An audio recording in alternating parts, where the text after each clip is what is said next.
We're back with the League of the Genuine Conversations. This is a program that is dedicated to discussing and deepening our understanding and knowledge about the important but often ignored subject of counterfeits.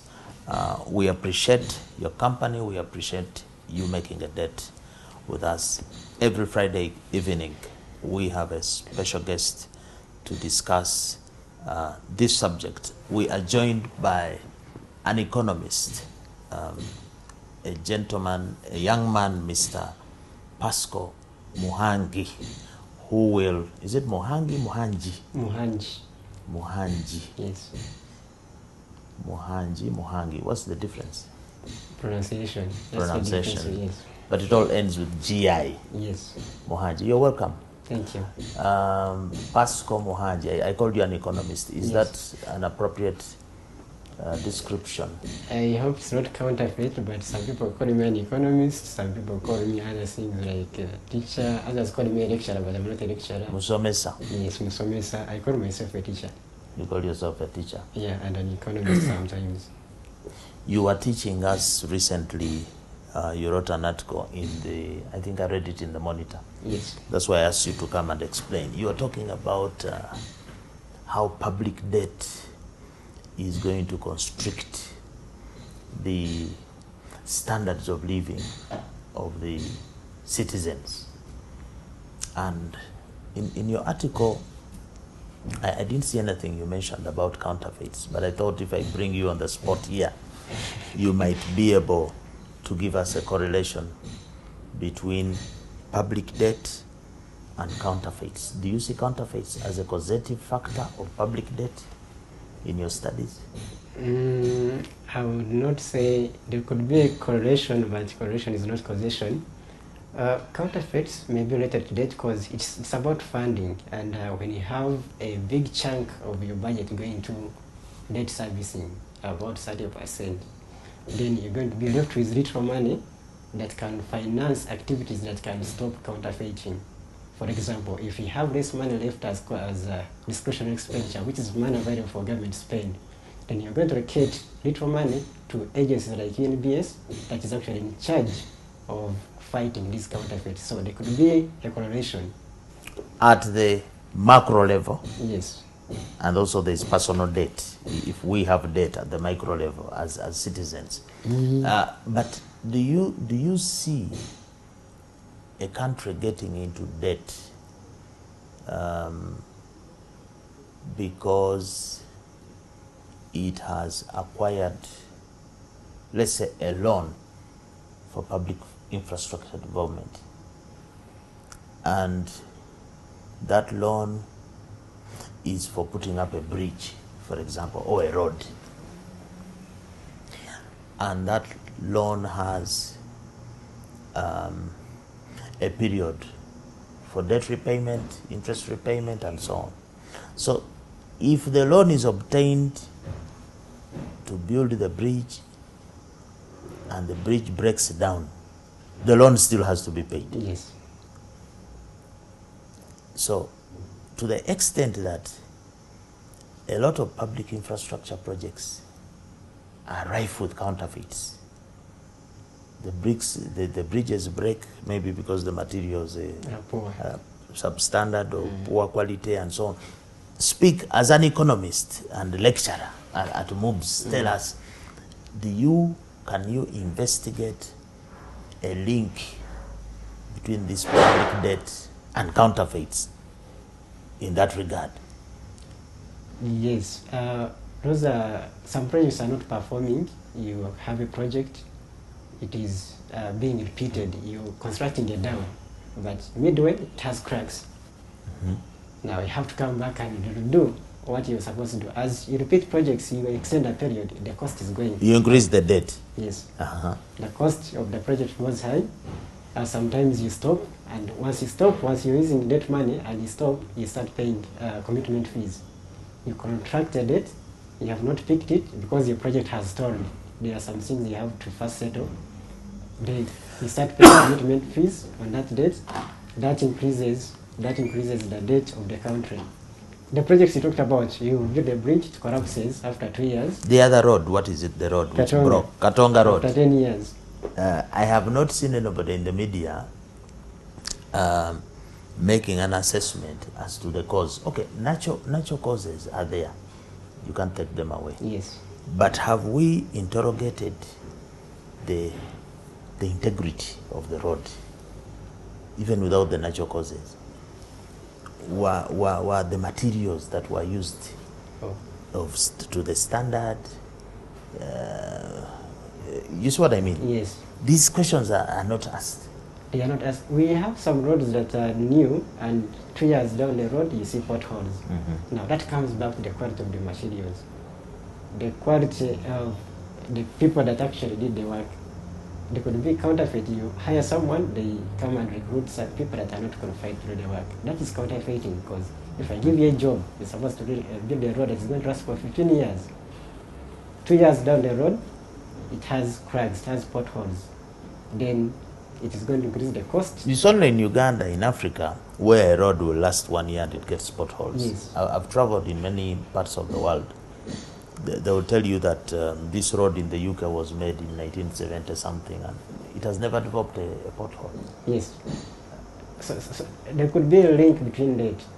If the materials that were used are poor quality, if the contractor himself is not of the quality that should be given such a project, and it comes back to several things that they are drivers of counterfeits.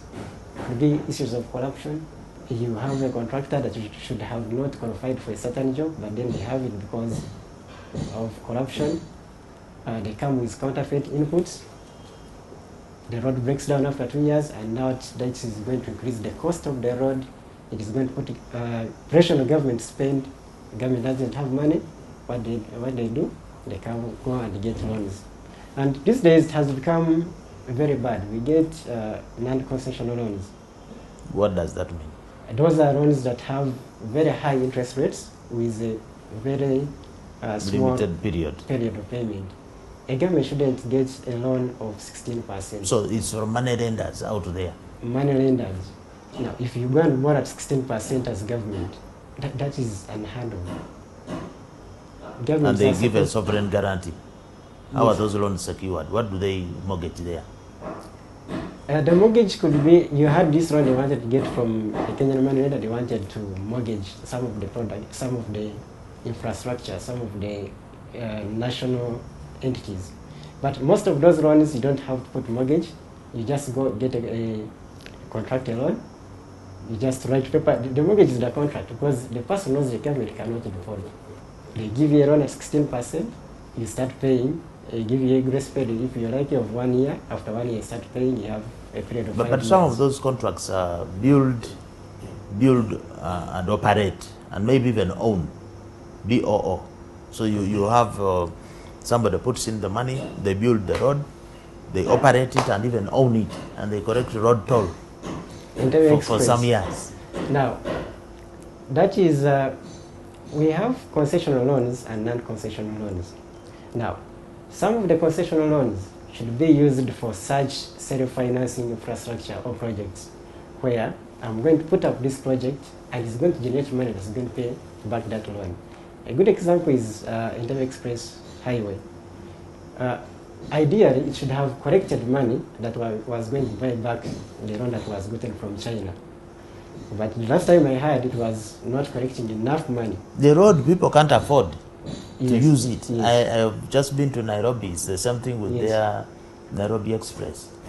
It is built just like ours. Yes. To raise money to pay back the debt, but there's little traffic. Yes. People avoid it. They still squeeze the 1 inch squeeze Yes. on the old road, and they cannot afford to pay the 5,000 Yes. every time you pass the gate. So that is the ideal situation. So, and those white, is that a white elephant project? I've never seen a white elephant, but I've heard it of goes white. back to the kind of analysis that was done before the contract was made. The road was secured, the road was put up. Was there an assessment? Of course, there was an assessment. Then, if it was a good assessment, it should have worked. If it's not working, that shows that the assessment was not good. But back to public debt. Yes. Are we right to just blame government for contracting more and more public debt without helping government to point out that you cannot fight public debt for as long as you are not fighting counterfeits in the economy? Because counterfeits will reduce public revenue. Yes. Counterfeiters will destroy legitimate businesses and industries. Counterfeits will destroy agricultural produce. Yes. Right now we have a scandal of our maize again and crops being rejected by South Sudan. They were rejected by Kenya. And that is if you are trying to work on increasing household income. Ugandan farmers export grain to Sudan and it's rejected. You can't fight poverty. So don't you agree now that as an economist that you cannot fight public debt, even private debt, without fighting counterfeits? Yes, I agree. Because counterfeits have an impact on the economy. The revenue generated, if it crumbles, if it makes business hard, because what counterfeits do, they come, if you have been producing water, they come and produce water that looks like yours at a cheaper cost. They are not, in most cases, they are not paying taxes. Now, they force you either to reduce production or sometimes close. But this person closing is the person that has been paying taxes to the RA. This person counterfeiting is not paying taxes. They are operating underground. Now, the government, the business is closed. The government loses revenue because they have closed. People in the villages, the agriculture, I told you I come from where people predominantly depend on agriculture. They can't produce. Someone goes and buys herbicides, they spray, everything dries up. Now, if they cannot produce, then they're going to depend on the government. That's why you see government is coming out to help people, because there is a program, a very good program called PDM. What is PDM? Parish Development Model. Government has given 1.05 trillion in this coming budget to PDM. But before you address counterfeits in agriculture, because PDM is basically in agriculture, before you address those counterfeit inputs in agriculture and you go and pump 1 trillion into agriculture, I think it is kind of writing on water. Does PDM address the challenges of fake agricultural inputs like seeds, agricultural equipment, agricultural chemicals? Does PDM address the proper use of agricultural methods? Does PDM address post-harvest handling? We lose a lot of crop. The storage is poor. Out of a harvest in 1 acre, from 1 acre, you can only take to the market maybe 60–70%. The rest is lost through poor post-harvest handling materials. Have you economists advised the government on PDM to ensure that it is anchored on a tamper-proof? Now, the problem with PDM, the government gives people money and they do what they want with it. It's a difference between PDM and NADS or these other programs. The government was free in charge. This time, that's why they have sent money to the grassroots. They have sent 100 million to the parish, they divide it into circles, and people do. They are in charge of the activities they do. The only way government comes in is on seedlings and a program called Mindset Change. Mindset Change is teaching people the best practice of agriculture, what they should do, what they don't do. But that program also, the budget has been cut from 73 billion last year to 30.06 billion this coming budget.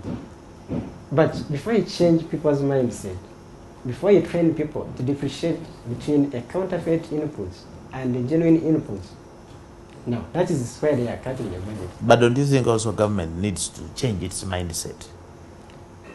Because also government, in its planning and execution of programs, is showing that it might be lacking certain understanding of some of these things concerning with counterfeits? Don't we need to have a mindset change, a behavior change from the top before we ask the people down to change? Yes. Like on counterfeits, if you do a root cause analysis of why they are counterfeits, so many in Uganda, and the industry is growing every day. Does it come from the top or from the top bottom with the consumers? Right from the top. Why? The issue of counterfeits is not on the political agenda. There is no political will to fight counterfeits. But if there was political will, within 2-3 days, they would fight it and it would end. If you're still taxing counterfeits, there is no political will. Is it because politicians are beneficiaries, or they are perpetrators, or they are what? What are you saying? Some of them could be beneficiaries, or there could be some of them are the ones manufacturing these things. Mr. Mohanji, Yes. Let's take a break. We are back with the second segment, the League of the Genuine Conversations, the only show on the planet where we discuss the issue of counterfeits. Do you know any other show that discusses counterfeits anywhere? No. So you agree with my statement. But do you agree with this statement?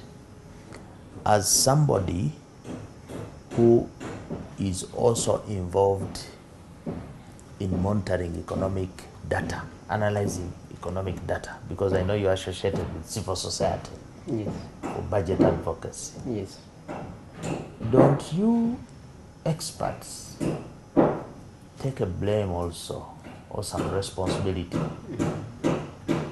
that as you are monitoring our budget and advising, and we are now in the budgeting cycle, you are about to issue a big statement, Yes. but you economic monitors or analysts, you don't give any report or analysis on counterfeits, and yet you shop in the same market where I shop. If the tomatoes have mango zeb and the chemicals, you also eat them. If I go to a clinic and get fake anti-malarials, even you get the same. If you are driving on a road with potholes, even you. So you economic analysts have let us down. You are not adding your voice to this problem, menace of counterfeits. You're just monitoring other things. I don't know, what are you monitoring? We have to agree that the issue of counterfeits has not received the attention it deserves from across the board, from technocrats, politicians, everyone. It has not. And received, economic analysts, and economic, like you, and teachers. and teachers. Uh-huh. It has not received the attention. Why? The reason why it has not received this attention, the agents in charge, or the people that are in charge, are not drumming enough. You see, for us technocrats, we tend to address things that affect the common person. Now, if there is no one talking about these things. But do you need anybody to remind you to talk about counterfeits? For example, in agriculture, you come from Buweju. Yes. You guys are farmers. The people in Buweju are suffering. They go and buy a pesticide. They spray, the pests don't die. They buy seedlings, things don't grow. Yes. Some of them are milk farmers. They buy the milk, they take it to the milk plant, the big factory. The factory rejects it. Why? Because the milk has antibiotic residues. Because the cow ate. So you don't need anybody to come with a drum to your office to drum for you as an analyst to complain about this thing which is affecting the grassroots, which is affecting you. That's true. Actually, don't you think you're deflating the blame? Me, I want it to stay with you, because you are the people with the knowledge. Yes. You are our eyes. Actually, we've done some research on that topic. If I lean back to moves, my own head of department, Dr. Renta, when I know you're straight with her very well, she has done research about counterfeits. And in the research, it was discovered that 54% of Ugandans in agriculture have encountered counterfeits. 24% have used fake herbicides. Now, last year, in November last year, I was in West Nile, the entire West Nile, Namuru, Ajimani, that entire area. We are conducting a study about horticulture. That is the growing of flowers. Is it flowers? No. Vegetables? Vegetables and fruits. Okay. I met a farmer in Amuru. He had a very big garden of marakwanga. I don't know what marakwanga is in the other language. He told me he bought inputs 800,000 the previous season, sprayed the garden, and everything dried, clean. Now you can imagine the cost it put on him. Now the cost is not the 800,000. The cost goes much higher than 800,000. It goes to the family. The kid that could not go back to school because the garden that was producing school fees dried up. And maybe he had even gotten a loan from and a maybe he circle. had gotten a loan from a circle. And even after spraying Yes. the hazardous chemical in the Yes. soil, the soil fertility, and maybe even the chemical, when it rains, yes, it drains into water sources. So there is also an environmental Actually, impact. next to his garden, because that crop I think is planted in wetlands, there was a river just on the... So how many fish Yes. consumed that dangerous chemical? And how many people got waterborne diseases? Yes. Because the chemical, when it rained, it went into the river. You see, so waterborne diseases come out there. And even the soil, in order to recover, you might find that soil, you needed to, what do they call it in agriculture? When you leave it to grow a bush before you leave it for some time to recover. So you might find that this asset as land will not be usable Yes. for some time because of the chemical which was sprayed. And this is what I'm trying to say. The monitoring, you don't need a drum from me, from anyone, because this is something that affects us. And that leads me to the next question. Yes. Don't you think that, like here in Uganda, the mentality of government to Yambe, government help me, that mentality that things have got to be done for you by the government is affecting us? Don't you think it is in the fight against counterfeits? Don't you think it is time we followed what President Kennedy said? Ask not what your country has done for you, but rather what you have done for your country. Don't those words of Kennedy ring a bell in this fight against counterfeits? Yes, but it also comes back. Why do you think people are saying government to Yambe all the time? They have been programmed saying that it's just government, only government that can come and rescue them. It comes back to mindset change. If you don't invest in human capital development, train these people, tell them it is your life. You have to go and know that there are counterfeits. You know, people not buy counterfeits and they think it's normal. They know shops that are selling counterfeits, but they go and buy. Mindset change. Or when they buy, they do not even know that they have a right as a consumer to consume a quality product. But then they get discouraged by things like goods once sold are not returnable. I'm sure it's you economists who brought that phrase. I don't think lawyers would draft such a thing. Goods once sold are not returnable. To what extent is that contributing to the counterfeit culture? It contributes highly to the country because it puts into the consumer that have bought this. Like that farmer I told you about, I asked him, did he report to police? He said no. Did he go back to the shop? He said no. Why? Because I had already paid, there's no I was going to recover the money. They don't know. And it comes back also to the lawyers. There are so many laws in the country that are regulating this industry of counterfeits. But the language of law, counsel, cannot be understood by someone in Buweju. Now it comes back to the lawyers. Break down these laws into small pieces that can be understood by the common person. They understand. That's why someone will say, goods once sold are not returnable, and they believe it. Because the lawyer has not explained what it means, what's the implication. They have not broken down these big laws that even me I cannot understand. and you expect someone from Amuru, from Buweji, to come and understand that there is a And law. what is funny, and I will take the blame there Yes. on behalf of the legal fraternity, Yes. because even the Constitution, the supreme law of the land, is a requirement that it must be translated into local language. Yes. But we have a constitution which has remained in English for Not just English. for the last 30 years. English that cannot be easily understood by English anyone. that cannot be easily understood. And then we have a situation where even the lawyers are buying counterfeits. Because you may think that we lawyers, we go to another market, or we can differentiate between genuine and fake, or we know the dangers of counterfeits. We don't know. They are concerned. So the blind and the deaf and those who have eyes, we are all in one Basket. basket. But the good thing, the debate is coming up. At least I like that there is an agency like SCN. The debate is coming up. Technocrats are going to come in.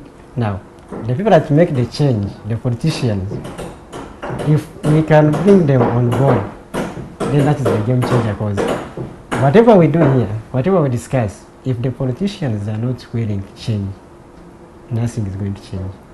If they think they can get taxes from fake products, that should be the first thing. All these fake products pass through the borders. Most of them are imported. You have seen these underwear, Calvin Klein. That product, Calvin Klein, I think has about 1,000 other products that are almost like that in the name of Derivatives, duplicates. But you go to any market, you'll find all of them, they are not manufactured here. Where are they passing? They pass through the borders on those consignments in these lorries. And the customs is allowing them to come. But you can't blame the customs. The customs has got to raise money to finance government programs. And so they have got to raise money the best way they can. So if you're a counterfeiter and you import and you say this is Calvin Klein, the customs officer may not have the ability to know whether you are dealing with the legitimate. It looks the same. Like, is that an excuse that should allow us to collect taxes on counterfeits? That's why we need to build capacity. And I'll come back, I'll go to UNBS, because UNBS is the agency in the country that is in charge of making sure that the products we consume are of good standard. Good quality. The products we export or even import are of good standards.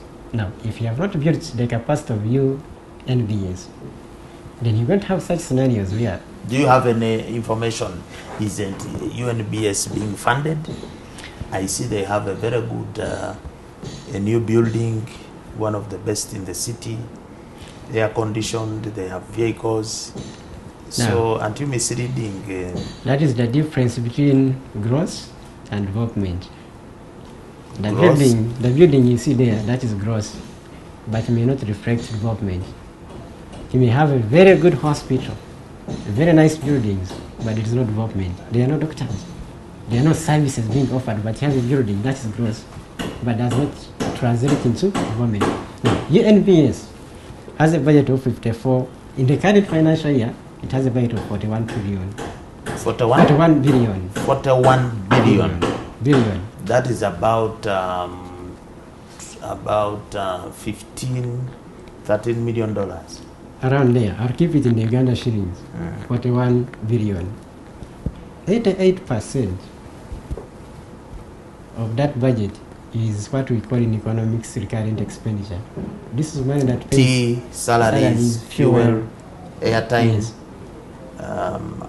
Attending seminars, and they call it entertainment. I was looking at their budget. They have a huge budget for entertainment. For how much? About I can check. I don't want to give you figures that. You are saying that 41 billion that UNBS receives from government, 88% of it is spent on consumption. Consumption. Not for doing the work. Yes. Oh my God. Actually, if I'm being very specific, 64% of their budget pays three things: salaries, social contribution, and entertainment. That is 26.3 billion. Out Goes of on the 41, entertainment, weddings, funerals, yes, birthday welfare parties, yes, salaries, and and allowances. social contributions, yes, 26 billion. That is out of 41. What is so, left to do? So what you are saying Yes. basically is that even when we collect the scarce resources, Yes, we are not utilizing the resources appropriately. yes, We are even counterfeiting in the budget allocation and Yes. expenditure. This is what you're saying. this is what I'm saying. And This- how much goes to making sure we have safe products on the Now, market? in this coming financial year, out of the 54 billion that has been 41. allocated, no, the 41 is for the current financial year, 2022, 2023. But it is this budget that has just been approved in Parliament Which for is- the next financial year. Yes, it's Now, 51. the budget has grown from 41 to 54.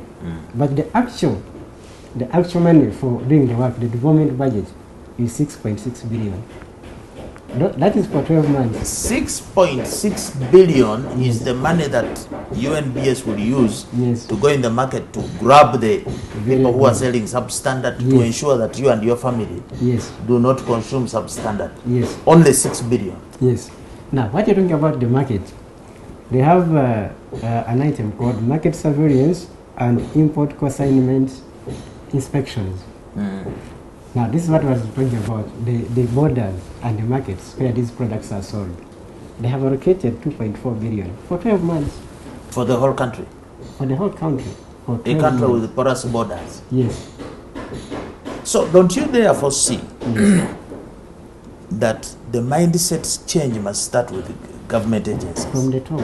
Because an agency whose mindset is that I should spend money on entertainment and salaries Yes, and not to do my core mandate yes. is why we are having these counterfeits. This is the root cause of the problem. It comes back from these macroeconomic policies. This is a policy. Why it is a policy? It is the most important policy in the country because it allocates resources, but also signals people where the government priorities are.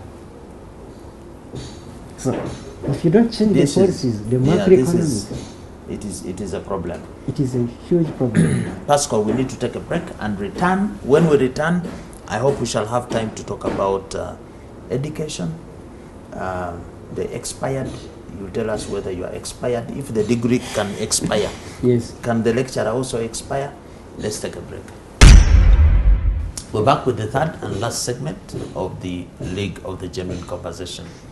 If you've just joined us, this is a show dedicated to discussing the issue of counterfeits, which pervade the market in every sphere of our life. To unpack and discuss this subject for the last 30 minutes and the remainder of the 15, Mr. Pascal Mohaji, economist, teacher, or lecturer.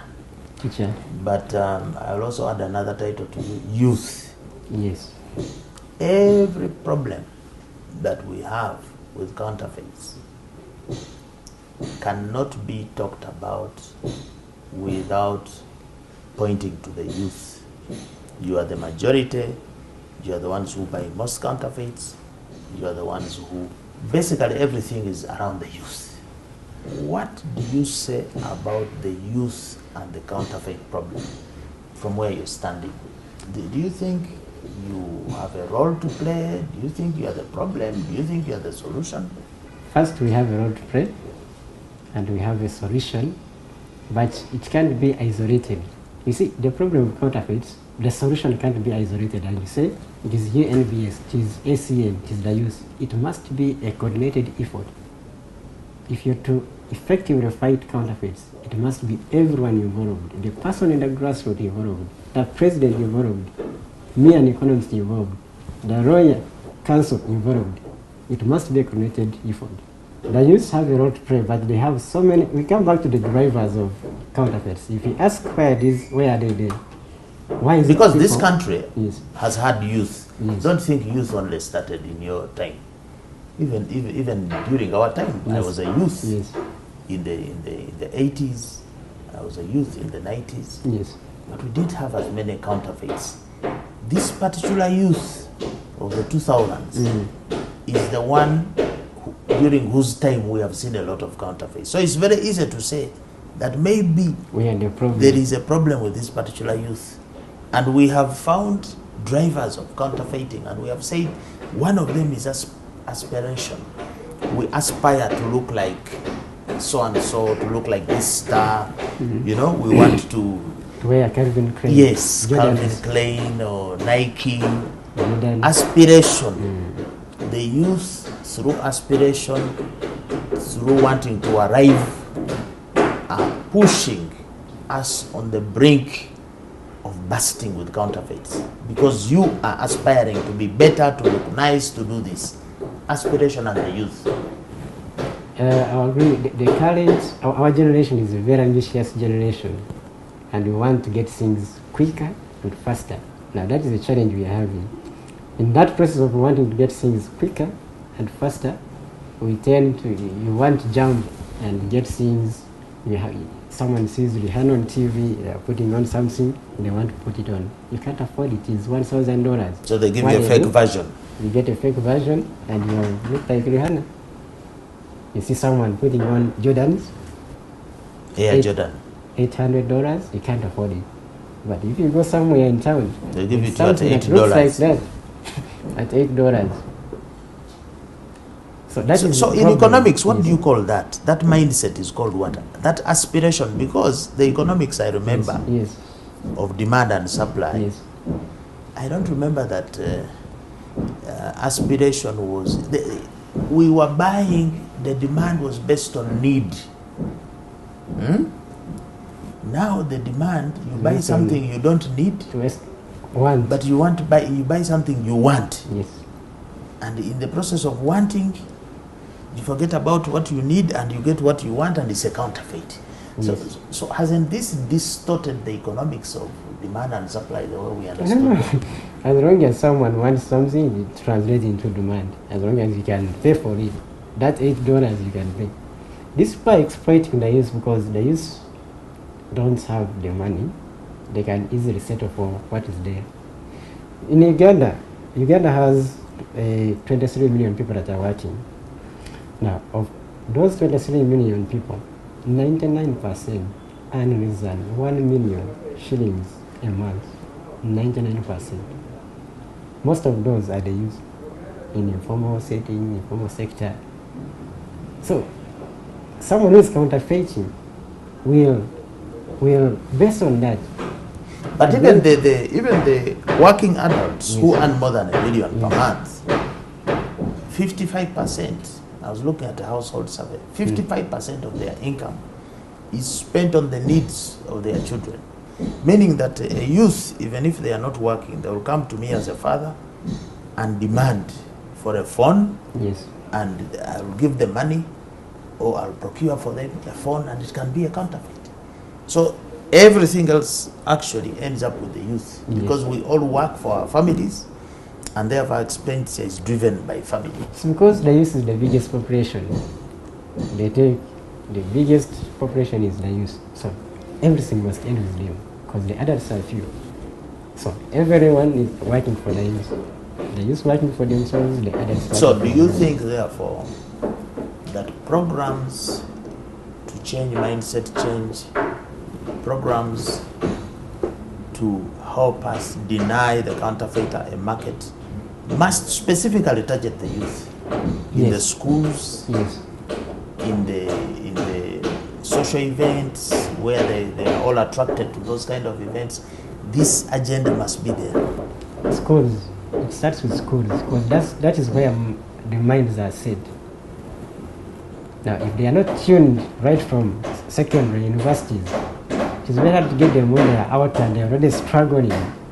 The mind is distorted. The mind has already formed. Yes. Get them when the mind has a chance to take in new stuff. But what do you say to the fact that you may well talk to the students in school, but even the school administrators, because I can assure you, today, if we did a survey of the portion, the maize meal that is being eaten by our children in the schools, most of that maize meal comes from maize that has aflatoxins, that South Sudan has rejected, that Kenya has rejected. That's the maize the headmasters and whoever buy, and they give your children in Buweju. If you went to check in the Buweju district where you come from, the parts per billion of aflatoxins in the maize is not even fit for animal consumption.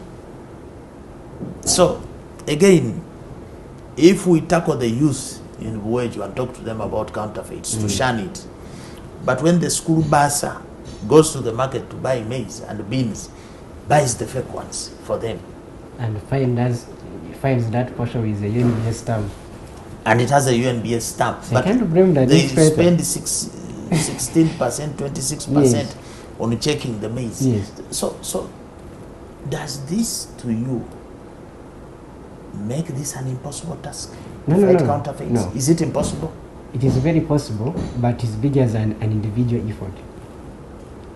At an individual level, at a school level, at a headmaster's level, at a student's level, at a youth level, you can't fight it. It has to be a coordinated effort.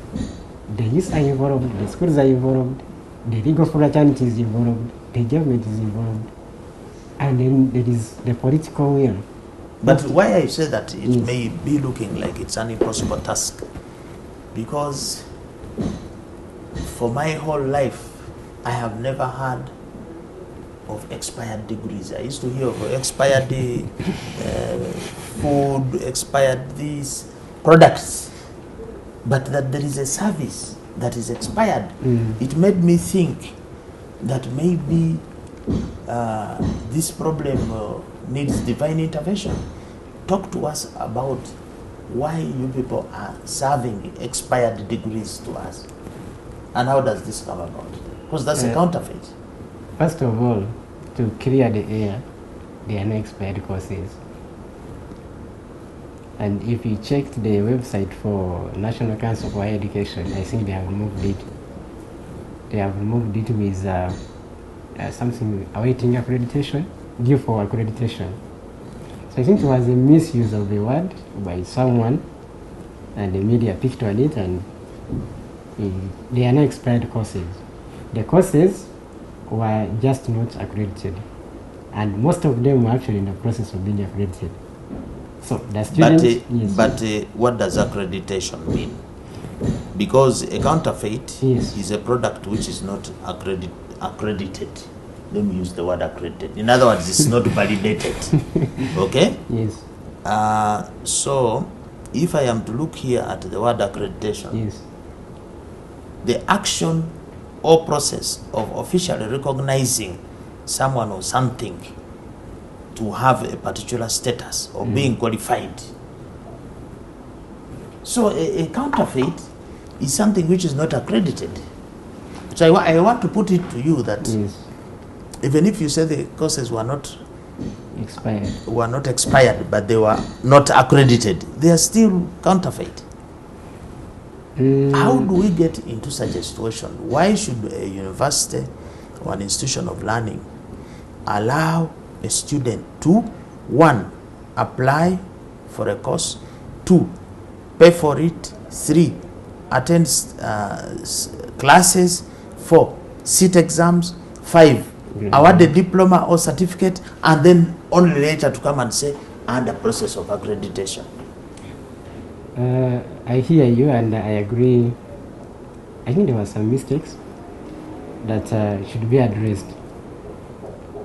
I think there was Mistakes by who? The parents, the teachers, the students, the school? Do you want also to blame the government on this one? Do we blame God? No. Who should we blame? The mistakes were done by both the schools and the agents in charge of accrediting the courses. Because if you run a website and you know the courses are going to expire next year, why don't you tell the people that your courses are about to expire?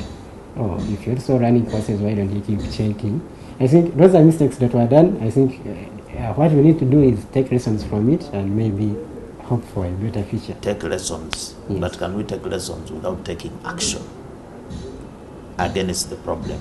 Because if something happens and we don't take any punitive action, any remedial action, then there is no lesson we shall learn, because the thing would have happened without a consequence.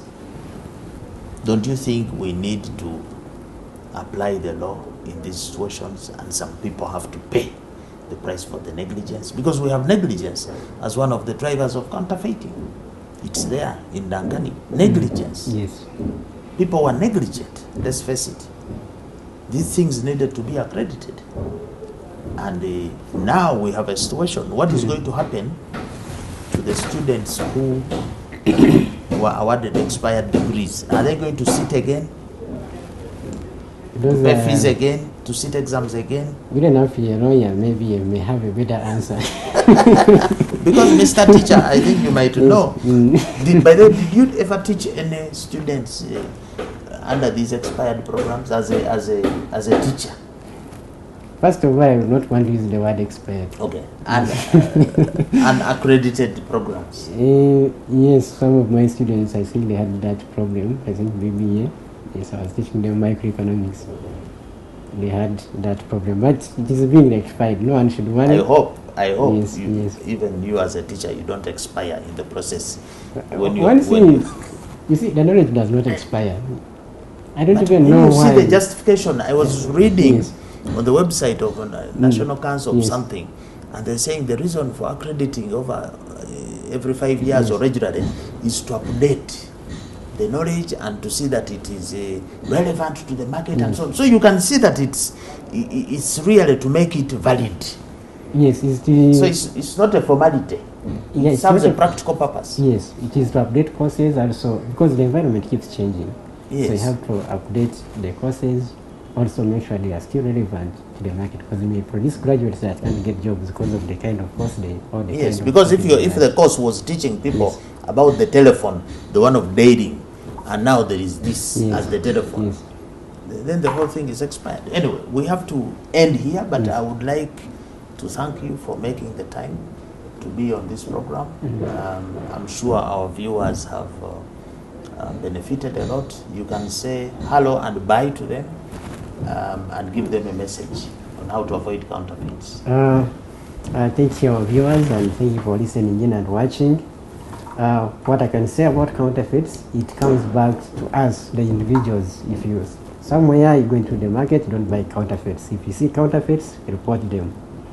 You can check ACN, their website. They will tell you the procedures through which you can go through to report counterfeits, also to avoid counterfeits, because counterfeits have concealed dangers that are very dangerous to your life, to the economy. They are both social dangers and economic dangers. Social dangers, they may give you diseases, they may give you several bad things. Economically, they may tarnish your business, they may reduce your economic, they may reduce your incomes. So please let us avoid counterfeits. It comes back to us. No one is going to come and help us. Let us take charge and solve this issue. I wish you a nice evening. Take charge was the closing remark from our guest, Mr. Pasco Muhangi, an economist and lecturer at Mackay University Business School. He's also part of civil society that does budget economic monitoring. We hope that you have been able to pick a thing or two about the dangers and the presence of counterfeits on the market. We appreciate you liking, sharing, and subscribing to this channel because your support is very important in ensuring that we continue to bring you more programming to ensure that we give you information that can keep you safe from the harm and dangers of counterfeits. The purpose of this program is to give you information because we believe an informed consumer is an empowered consumer. We would like to sign off. As always, don't be fake, buy and sell genuine.